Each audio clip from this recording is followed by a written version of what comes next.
Welcome to Wahi TV World YouTube channel. இஸ்ரேலிய பெங்கூரியன் விமான நிலையத்தை மீண்டும் குறிவைத்த ஹவுதிகள் 20 லட்சத்திற்கும் மேற்பட்ட ஆக்கிரமிப்பு குடிமக்கள் பங்கர்களில் தஞ்சம்.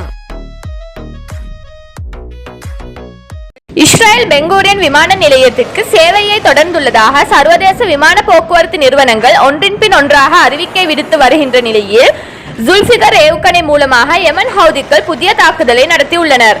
காசாவிற்காக ஆதரவை தீவிரப்படுத்தும் வகையில் யமன் ஆயுதப்படைகள் இஸ்ரேலின் பெங்கூரியன் விமான நிலையத்தை குறித்து தாக்குதல் நடத்தியுள்ளனர். இதனால் விமான போக்குவரத்து சீர்குலைந்துள்ளது. வியாழக்கிழமை யமன் ஆயுதப்படையினர் பெங்கூரியன் விமான நிலையத்தை குறிவைத்து ஜுல்ஃபிகர் பாலிஸ்டிக் ஏவுகணைகள் மூலம் தாக்கி தங்களது ராணுவ நடவடிக்கையை வெற்றிகரமாக மேற்கொண்டுள்ளனர். தங்களது நடவடிக்கைகள் அனைத்து போக்குவரத்தும் நிறுத்தப்பட்டதாக பிரிகேடியர் ஜெனரல் யஹ்யா சாரி வெளியிட்டுள்ள அறிக்கையில் தெரிவித்துள்ளார்.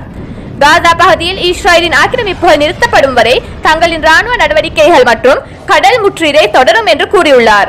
யமனில் இருந்து ஏவுகணை ஏவப்பட்டது தெரிய வந்ததும் மில்லியன் கணக்கான ஆக்கிரமிப்பு மக்கள் பதுங்கு குழிகளுக்கு விரைந்ததாக இஸ்ரேலிய ஊடகங்கள் செய்தி வெளியாகியுள்ளது.